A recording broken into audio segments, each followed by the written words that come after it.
কোচবিহারে জেলা শাসক দপ্তরে অবস্থান বিক্ষোভ করে স্মারকলিপি জমা করল কোচবিহার জেলা বামফ্রন্ট। পাট চাষিদের ন্যায্য মূল্যে সরকারিভাবে পাট কেনা ও ১০০ দিনের কাজের টাকার দাবি সহ মোট ৮ দফার বিভিন্ন দাবিতে কোচবিহারে জেলা শাসক দপ্তরে অবস্থান বিক্ষোভ করে স্মারকলিপি জমা করল কোচবিহার জেলা বামফ্রন্ট। আজ বামফ্রন্টের সকল শাখা সংগঠনের নেতৃত্বরা এদিন উপস্থিত ছিলেন।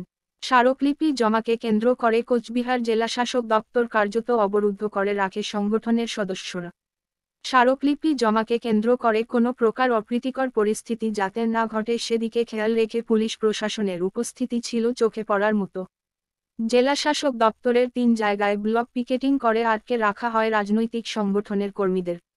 বামফ্রন্টের নেতা অনন্ত রায় বলেন, রাজ্য সরকার শুধুমাত্র কেন্দ্রীয় সরকারের দিকে আঙ্গুল দেখালেই চলবে না, তাদেরও ১০০ দিনের টাকার ক্ষেত্রে দায়ভার গ্রহণ করতে হবে। কারণ রাজ্য সরকার আর কোনো হিসাব কেন্দ্রীয় সরকারকে দিচ্ছে না। এছাড়াও সিপিআইএম জেলা সাধারণ সম্পাদক অনন্ত রায় এই বিষয়ে কি বলছেন আমরা শুনে নেব। কোচবিহার জেলার সারা ভারত কৃষক সভা, সারা ভারত খেতমজুর সংগঠন, সারা ভারত মহিলা সমিতি এবং আমাদের শ্রমিক সংগঠন সিআইটি যৌথভাবে আমরা ডিএমের কাছে ৮ দফা দাবির ভিত্তিতে আমরা এই মিছিল, বিক্ষোভ এবং ডেপুটেশনের আমরা সিদ্ধান্ত গ্রহণ করি। প্রথম বিষয় হচ্ছে বৃষ্টি না হওয়ার ফলে গোটা জেলার সমস্ত পাট চাষিদের পাট পুড়ে গেছে, ওগুলো হবে কিনা আশঙ্কা। তাহলে এই পাট চাষিদের ডিএমকে আমরা জানাবো যে রাজ্য সরকারের দায়িত্ব হচ্ছে এদেরকে আর্থিক সহায়তা করা। আজকে বড় ধান উঠেছে, জেলার বাইরে ধান প্রশাসন নিতে দিচ্ছে না। ১ মণ ধানে ১০০ টাকা দাম কমে গেছে, কৃষকরা মাথায় হাত দিয়ে বসে পড়েছে। তারপরে ইলেকট্রিক বিল, মমতা ব্যানার্জি গোয়েঙ্কার কাছ থেকে যে নির্বাচনী বন্ড ৪,০০০ কোটি টাকা নিয়েছে, তার বিনিময়ে পার ইউনিটে ৩ টাকা করে বিদ্যুতের বিল বাড়ানো হয়েছে অঘোষিতভাবে। স্বাভাবিকভাবে সাধারণ মানুষের উপর চাপ তৈরি হবে।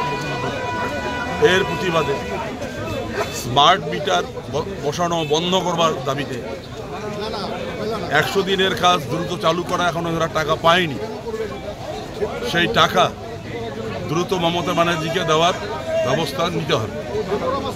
খালি কেন্দ্র দিচ্ছে না, কেন্দ্র দিচ্ছ না, তুমি যে হিসেব দিচ্ছ না তার জন্য তো সাধারণ গরিব মানুষ সাফার হবে না।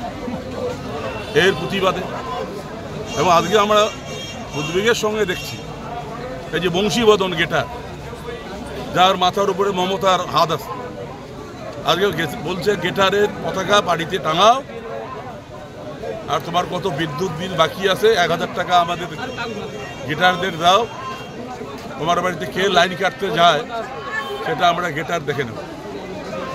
তাহলে গেটার বিদ্যুৎ ব্যবহার করছে, ১ পয়সা বিল দিচ্ছে না। সেই বিল সাধারণ মানুষের পকেট কেটে মমতা ব্যানার্জি সরকার নিচ্ছে। শুধু ভোট তৃণমূলের পক্ষে যেন থাকে এই ষড়যন্ত্রের জন্য। কয়টা সংগঠন আজকে মহিলারা নির্যাতিতা, সন্দেশখালী থেকে শুরু করে গোটা রাজ্যে। এবং আমরা অবাক হয়ে গেলাম আমাদের জেলায় কুন্ডিবাড়ি তুফানগঞ্জে এক মহিলা থানায় ডায়েরি করতে গেল, সেখানে পুলিশ, মহিলা পুলিশ নেই, তার চুলেই মুঠি ধরে যেভাবে তাকে গাড়িতে তোলা হয়েছে তার উপর শারীরিক নির্যাতন করা হয়েছে। এটা কোন পুলিশ, কোন আইন শৃঙ্খলা? এবং কুন্ডিবাড়ির অবস্থা তো আরও ভয়াবহ। কুন্ডিবাড়িতে মহিলা, তার শ্লীলতাহানি হয়েছে, থানায় ডায়েরি করতে গেছে, তাকে আটকিয়ে দেওয়া হলো। তার স্বামীকে দুষ্কৃতীরা এবং পুলিশের সহায়তায় সেখানে তার ফয়সালা করে ফেলল। ফয়সালা করার পর সেই মহিলাকে থানার থেকে বের করা হলো। এবং দেখলাম পরের দিন কুন্ডিবাড়ি এই যে নেতাজি ভবন, পুলিশের আধিকারিক এবং যারা এই মহিলার উপর নির্যাতন করেছে সবাই মিলে পিকনিক খাচ্ছে। এ কোন পুলিশ, এ কোন সরকার চলছে? আমাদের মহিলারা এসপির কাছে ডেপুটেশন এসেছিল, এরকম এসপি ইতিপূর্বে আমরা আমাদের জেলায় দেখিনি। সেখানে মহিলাদের কথা না শুনে সেখানে বলা হয়েছে এটা কি কলের পাড়ের ঝগড়া করার জন্য এসছেন?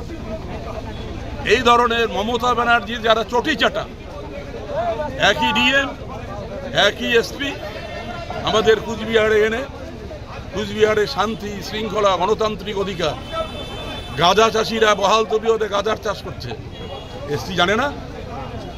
ডিআইবি ও দপ্তর নেই, তার মানে ওখান থেকে যারা গাঁজার চাষ করছে পুলিশের লোক, তার দালালরা গাঁজা চাষিদের কাছ থেকে মোটা অঙ্কের টাকা নিয়ে তারা গাঁজা তার ক্ষেত আজকে নষ্ট করছে না। এই পুলিশ দিয়ে আইন শৃঙ্খলা গণতন্ত্র রক্ষা হবে? এর জন্যই আজকের এইটা করেছে।